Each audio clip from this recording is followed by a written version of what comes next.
వస్తుంది. అలాంటి ప్రదోషకాలంలో మా నందు గారు అలానే అఖిలేష్ గారు కూడా నందయతీతి నందాహ అంటారు. అంటే తను ఆనందంగా ఉండి పక్క వాళ్ళందరినీ కూడా ఆనందపరిచేవాడే నందుడు అని అంటారు. అలాంటి నందు గారి ఆధ్వర్యంలో ఈ పుణ్యక్షేత్రంలో ఈ కార్యక్రమం జరగడం కూడా ఎంతో ఆనందం. సమయం చాలా తక్కువగా ఉంది. ధర్మం గురించి చాలా మంది చెప్పి ఉన్నారు కూడా. మహిళలందరూ కూడా ఈరోజు ఒక ప్రమాణం చేసుకొని మా పిల్లలకి మేము ధర్మం గురించి ఎదిరించి చెప్తాము. ఎందుకు అంటే రేపు పొద్దున మనం ఓల్డ్ ఏజ్ హోమ్లో ఉండొద్దు అనుకుంటే, వృద్ధాశ్రమంలో మనల్ని పడేయకుండా ఉండాలి అంటే వాళ్ళకి ఎథిక్స్ నేర్పించాలి.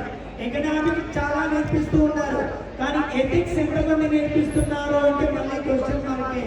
ఈరోజు దీపం వెలిగించి కూర్చోండి, మహిళలందరూ కూడా దీపం వెలిగించి ప్రమాణం చేయాలి. ఈ రోజు నుంచి మా ఇంట్లో పిల్లలకి పెద్దలకి ఎత్తించే ధర్మాన్ని మేము చెప్తాము.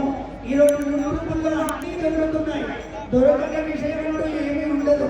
అలాంటి విషయాలన్నీ కూడా ధర్మం గురించి విషయాలు తెలుసుకొని పిల్లలకు చెప్తే రేపు పొద్దున ఉన్నతమైన భారతాన్ని మనం చూడడానికి అవుతుంది. ఈ శుభ సందర్భంలో ఇక్కడ వచ్చి ఆ స్వామిని దర్శించి ఇంతమంది అమ్మలను చూసిన ఆనందం ఈ నందు గారు కల్పించినందుకు ఎంతో